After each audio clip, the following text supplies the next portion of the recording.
പാതിവില തട്ടിപ്പിന്റെ ചുരുളുകൾ ഒന്നൊന്നായി അഴിഞ്ഞു വരുമ്പോൾ പ്രതി അനന്തു കൃഷ്ണനൊപ്പം ഉണ്ടായിരുന്ന യുവതി ആര് എന്ന ചോദ്യം ശക്തമാവുകയാണ്. മറൈൻ ഡ്രൈവിലെ അശോക അപ്പാർട്ട്മെന്റിൽ പ്രതി ഒരു യുവതിക്കൊപ്പം എത്തുന്നതിന്റെ ദൃശ്യങ്ങൾ ന്യൂസ് 18 ലഭിച്ചു. തട്ടിപ്പിൽ അനന്തു കൃഷ്ണനൊപ്പം ഈ യുവതിക്കും പങ്കുണ്ടെന്ന ആരോപണം ശക്തമാണ്.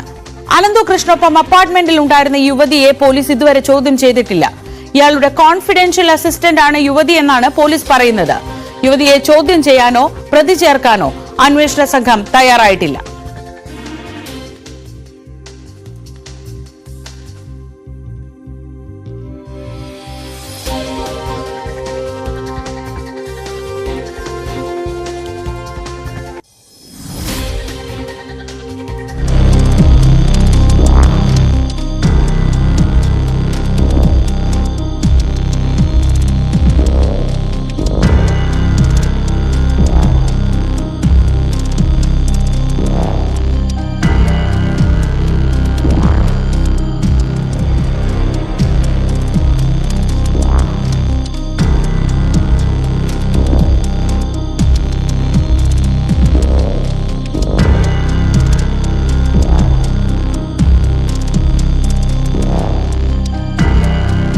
പോലീസിന് യുവതിയുടെ ദൃശ്യങ്ങൾ കൈമാറിയിരുന്നുവെന്ന് ഫ്ളാറ്റ് അസോസിയേഷൻ സെക്രട്ടറി ന്യൂസ് 18 പറഞ്ഞു.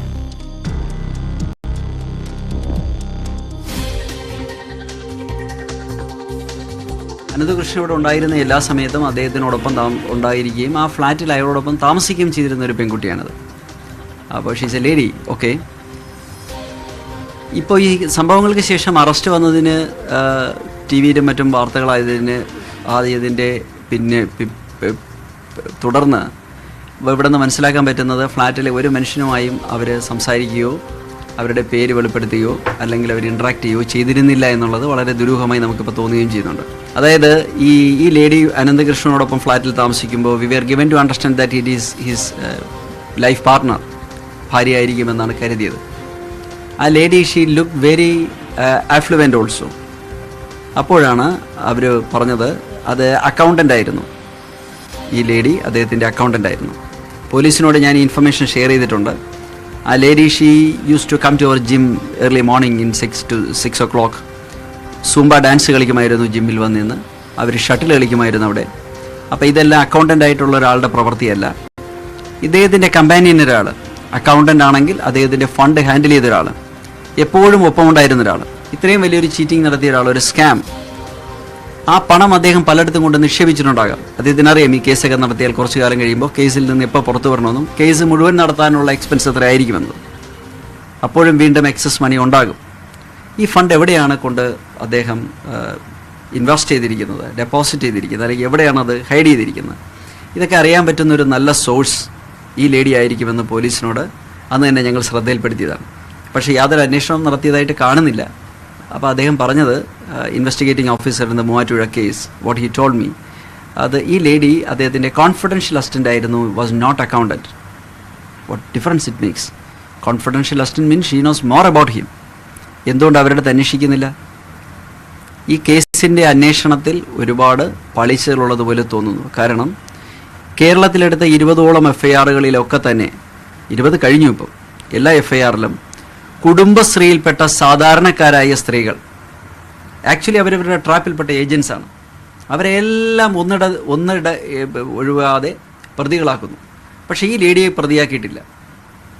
ഈ ലേഡിയെ പ്രതിയാക്കുകയോ ഇവരുടെ സോഴ്സിനെ കുറിച്ച് അന്വേഷിക്കുകയോ ഒന്നും തന്നെ ചെയ്യാൻ പോലീസിന് താല്പര്യമില്ല എന്ന് പറയുമ്പോൾ അതിലേക്ക് കടന്നു ചെല്ലുന്നൊരു ഭാഗത്തിലേക്ക് ഇവരെത്താൻ പോകുന്നില്ല.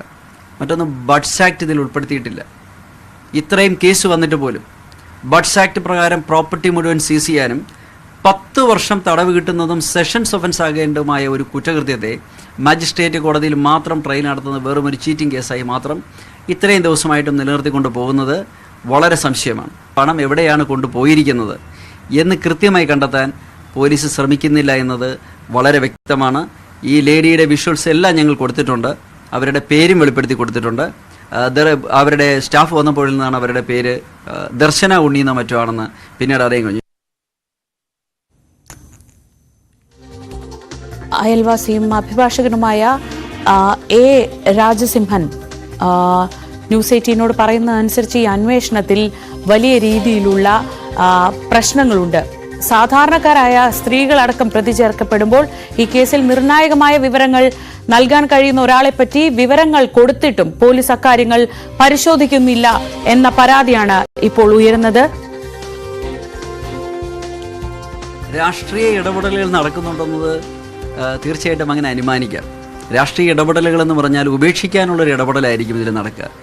ഒരു പ്രഥമ ദൃഷ്ട്യാ നോക്കുമ്പോൾ കാണുന്ന ഒരു സവിശേഷത, ഈ കേസിന് പ്രത്യേകിച്ച് സ്റ്റേക്ക് ഹോൾഡേഴ്സ് ഒന്നുമില്ല. Nobody wants this case. There is nobody to own it or to claim it except the media. Media create ചെയ്തിരിക്കുന്ന ഒരു പ്ലാറ്റ്ഫോമിൽ നിന്നുകൊണ്ട് മാത്രം പോകുന്ന ഒരു ലൈഫേ ഈ കേസിനുള്ളൂ.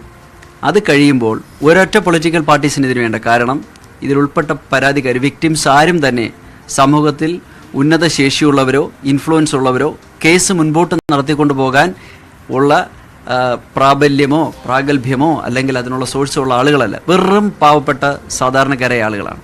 അതുകൊണ്ട് തന്നെ കുറച്ച് കഴിയുമ്പോൾ ഈ കേസുകൾക്കൊക്കെ സോളാർ കേസിലെ വിക്ടിംസിന് എത്ര നീതി കിട്ടിയോ അതിനേക്കാളും വലിയ ദുരവസ്ഥയിലായിരിക്കും. പൊളിറ്റിക്കൽ ലീഡേഴ്സിൻ്റെ അടുത്തേക്കൊന്നും കേസ് എത്താനും പോകുന്നില്ല. മാത്രമല്ല ഒരു പൊളിറ്റീഷ്യൻസിനും ഈ കേസിൻ്റെ ആവശ്യമില്ല. ഇതാർക്കും ഇതിൽ ആവശ്യമുള്ളൊരു കേസല്ല. കുറച്ച് കഴിയുമ്പോൾ ഈ കേസെല്ലാം അതിൻ്റെ വഴിക്ക് തന്നെ പര്യവസാനിക്കാനുള്ള വലിയൊരു സാഹചര്യം ഇതിൽ കാണുന്നുണ്ട്. നവമി ദിനേശ് വിവരം